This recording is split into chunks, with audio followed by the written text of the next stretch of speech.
Kai Soto. Bukod kina Bobby Ray Parks Jr., Kobe Paras, Kiefer Rabena, ay isa rin ang 7'3" Kai Soto sa inaasahan ng mga Filipino fans na maging kauna-unahang first homegrown Filipino player na makapaglaro sana sa NBA. Pero dahil sa mga maling hakbang ay unti-unti nang lumalabo ang pangalan ni Kai Soto pagdating sa NBA. Bakit nga ba? Well, balikan natin ang naging karera ni Kai Soto. Matapos ang kanyang successful career sa FIBA World Youth Tournament sa Argentina, ay nagkaroon nga si Kai Soto ng offer mula sa Real Madrid na nagkakahalaga ng 5 years, $1 million contract para sa nooy 17 years old Kai Soto upang ma-develop ang kanyang basketball skills doon sa Europe. Well, surprisingly ay tinanggihan nga niya ito at piniling maglaro sa The Skill Factory sa Atlanta, USA. Na isa sa pagkakamali ni Kai Soto, do nakakuha nga siya ng 4-star sa ESPN rankings, ngunit hindi masyadong na-develop ng husto ang katawan ni Kai Soto sa USA kung pagbabasyan lang ang kanyang height at position.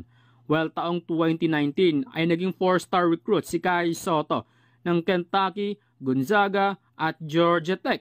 Na-impress ang mga university na ito sa kanyang skill, length, decision-making at ang kanyang talent. Well, sa pangalawang pagkakataon ay tumanggi na naman si Kai Soto sa mga big opportunity at surprisingly, mas pinili nitong maglaro sa NBA G League kasama sina Jonathan Kuminga at Jalen Green. Hindi naman natin pwedeng sabihin na mali ang pagpili ni Kai Soto sa NBA G League.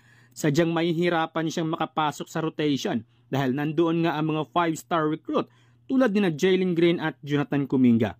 Dahil sa umiiral na COVID-19 ay hindi na ipakita ni Kai Soto ang kanyang skills sa NBA G League at pinili na lamang nitong maglaro sa Gilas, Pilipinas upang tulungan ang national team para sa FIBA World Cup qualifiers.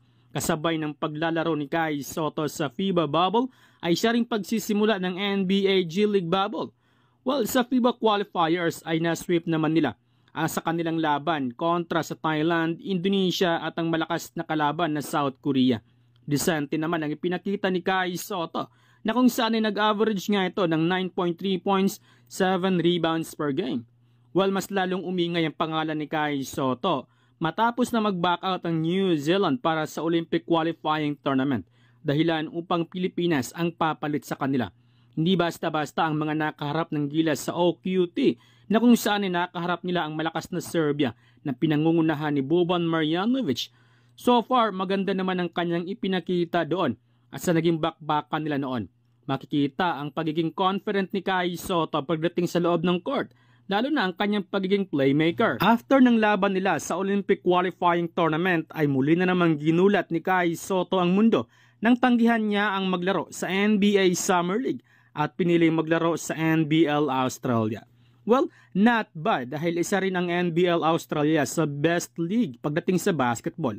Kilala ang NBL Australia sa pinaka-physical na liga. Bukod pa dito ay di hamak na marami na rin silang naipasok sa NBA na nagmula sa Australia tulad ni LaMelo Ball, Josh Giddey at marami pang iba. Pero yun nga lang ay malayo ang ipinakita ni Kai Soto sa NBL kumpara sa kanyang pagiging dominante sa Asia. Hindi siya masyadong nakasabay sa pisikalan sa liga. Maraming mga napuna kay Kai Soto. Una ay ang pagiging malambot ng katawan, madaling matulak ng ibang big man. Inconsistent din ito pagdating sa rebounds. Well, after 1 year ni Kai Soto sa NBL Australia, ay sinubukan naman itong pumasok sa NBA draft. Ngunit bigo nga itong makuha sa NBA.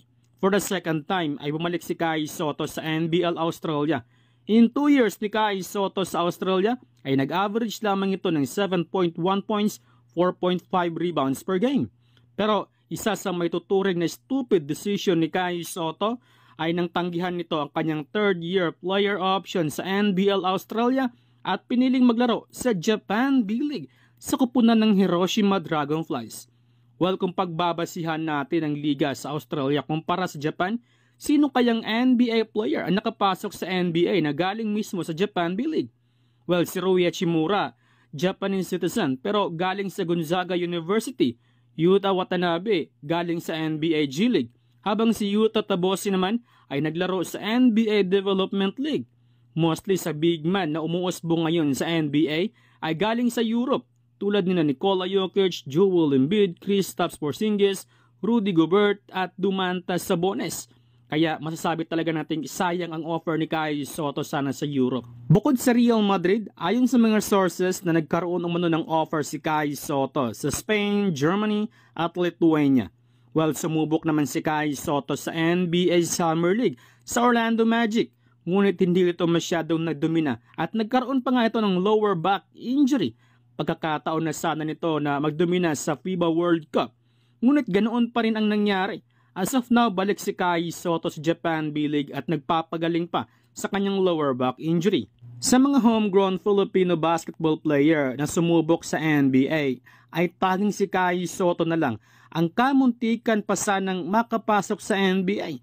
One step closer na sana siya, kaso yun nga lang, marami talagang mas magaling pa sa kanya at kinulang pa rin ng NBA sa skills na ipinapakita ni Kai Sotto. Sa nakaraang preseason ng NBL Australia ay nakaharap nga nila noon ang Phoenix Suns na may Chris Paul at ang OKC Thunder. Tapos nagpapadraft pa siya sa NBA at nakapaglaro na rin sa NBA Summer League. Pero hindi pa rin talaga kumbinsido ang NBA para sa performance na ipinapakita ni Kai Sotto. Ayon nga mismo sa agent ni Kai Sotto na si Tony Ronzoni na plano nila ulit isubok si Kai Sotto sa susunod na taon at plano nilang dagdagan ito ng 15 pounds. Kayo mga idol, may chance pa kaya si Kai Sotto sa NBA?